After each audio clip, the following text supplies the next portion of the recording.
ہم جو غذا چبا کر اندر لے کے جاتے ہیں اسے مزید پیسز میں، چھوٹے پیسز میں منتقل کرتا ہے. تو جو کچھ فائبر ایسے ہوتے ہیں جنہیں ہمارا جسم چھوٹے پیسز کرنے میں پرابلم ہوتی ہے اور یہ چھوٹی آنت میں سے کلون میں بغیر ہضم ہوئے پہنچ جاتے ہیں، جہاں وہ انہیں گیس کی شکل دے دیتا ہے. اس سے بھی ایکسیسو گیس بنتی ہے ہمارے جسم میں. فائبر والی غذائیں جیسے کہ دالیں، سبزیاں اور اجناس وغیرہ معدے کے لیے ناظرین فائدہ مند ہوتی ہیں، مگر ان کا بہت زیادہ استعمال بد ہضمی کا خطرہ بڑھا دیتا ہے.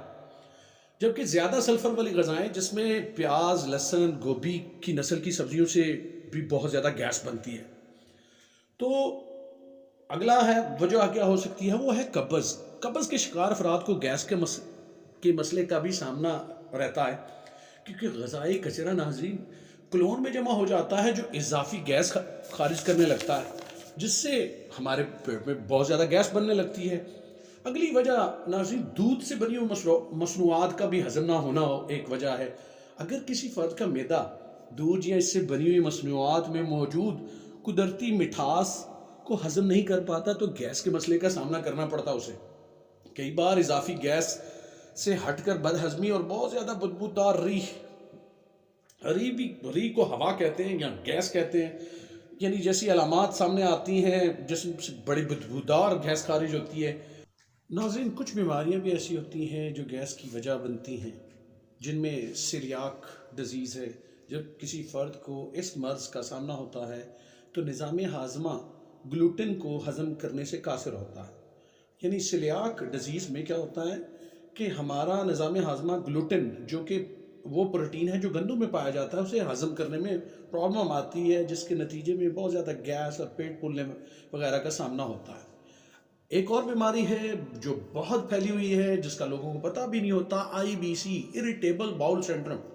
نظام ہاضمہ کا ایسا عارضہ ہے جس کے دوران مختلف علامات جیسے بہت زیادہ گیس پیٹ میں جمع ہونا، پیٹ میں درد ہونا، اکثر قبض وغیرہ کا سامنا ہونا، IBC اریٹیبل باؤل سنڈروم ایک وجہ ہے اس کی.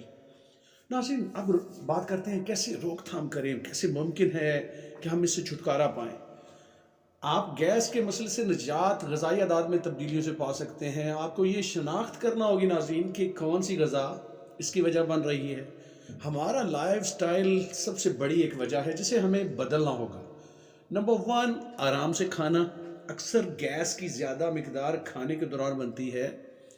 جیسا آپ کو پہلے بتایا گیا کہ ہر نوالے کو کھانے کے دوران ہوا بھی ہم نگل لیتے ہیں، تو بہت تیزی سے کھانے کی عادت سے گیس کا مسئلہ زیادہ ہو سکتا ہے. ایک تو تیزی سے کھانے کی وجہ سے بہت سی غذا بغیر چبائے ہم نگل لیتے ہیں، جس کی وجہ سے غذا کا ہضم ہونا مشکل ہو جاتا ہے، اور اس سے جو ہم نگلتے ہیں گیس، وہ ہماری انتڑیوں میں جا کر ہوا جو ہم نگل لیتے ہیں وہ گیس بن جاتی ہے. اسی طرح اچھی چبائی ہوئی غذا آسانی سے ہضم ہو جاتی ہے. آرام سے کھائیں، غذا کو اچھی طرح چبا کر کھائیں تاکہ غذا اچھی طرح ہضم ہو. اب ناظرین کچھ لوگ چوئنگم بہت زیادہ استعمال کرتے ہیں، خاص کر ینگ ایج میں، تو انہیں چوئنگم کی عادت سے پرہیز کرنا چاہیے، کیونکہ جب چوئنگم کھائی جاتی ہے، چبائی جاتی ہے، تو اس کے ذریعے ہوا معدے میں جاتی ہے جو ہماری انتڑیوں میں جا کے گیس کا باعث بنتی ہے.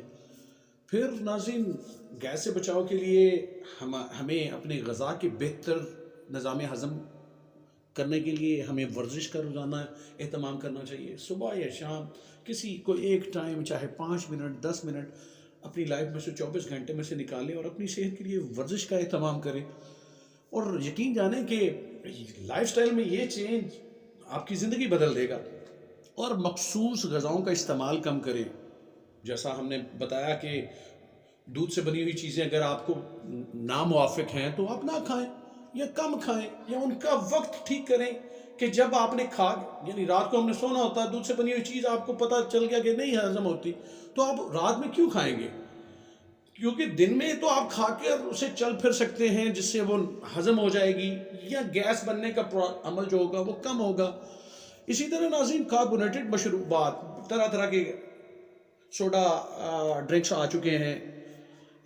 اب نام لینے سے کیا ہوگا، بہت طرح کے انرجی ڈرنکس ہیں، ان سے یعنی مکمل پرہیز نہیں کر سکتے، تو ٹیسٹ لینا چاہتے ہیں تو کم مقدار میں لیں. اس سے بھی معدے میں نظام ہضم میں خرابیاں پیدا نہیں ہوں گی اور گیس بھی پیدا نہیں ہوگی. اب ڈاکٹر سے رجوع اکثر بہت زیادہ ری کا اخراج، کسی مخصوص غذا کا بہت زیادہ استعمال، جیسے پورے جسم میں ہضم نہیں کر پاتا جسم، بہت تیزی سے کھانا اس کی ایک وجہ ہوتی ہے. اس طرح کے کیسز میں عام طور پر فکر مند ہونے کی ضرورت نہیں ہوتی کہ نارمل جو ری ہے، نارمل یعنی 5 سے 10 دفعہ اگر خارج ہو رہی ہے تو کوئی پرابلم نہیں. لیکن اگر اضافی گیس کے ساتھ چند دیگر علامات جیسے معدے میں درد، متلی، شکم میں بہت زیادہ دباؤ، اکثر قبض ہونا اور اچانک جسمانی وزن کم ہو جانا یا زیادہ ہو جانے سے ناظرین اس صورت میں فوری طور پر ڈاکٹر سے رجوع کریں، کیونکہ یہ ایک خطرناک مرحلہ شروع ہو گیا. اگر تو نارمل گیس آپ کی خارج ہو رہی ہے دن میں 5 سے 7 دفعہ تو پھر تو ٹھیک ہے، اور اگر اس کے ساتھ اضافی علامات ہیں جیسے بیان کر دیا گیا ہے تو پھر فوری طور پر ڈاکٹر سے رجوع کریں. ناظرین آج کی ہم نے موضوع میں کوشش کی کہ دنیا کی 60% آبادی اس مہلک مرض میں گیس میں مبتلا ہے، اس کی وجوہات بیان کی، بچاؤ کے طریقے بیان کیے. اجازت چاہتے ہیں ناظرین، اللہ حافظ.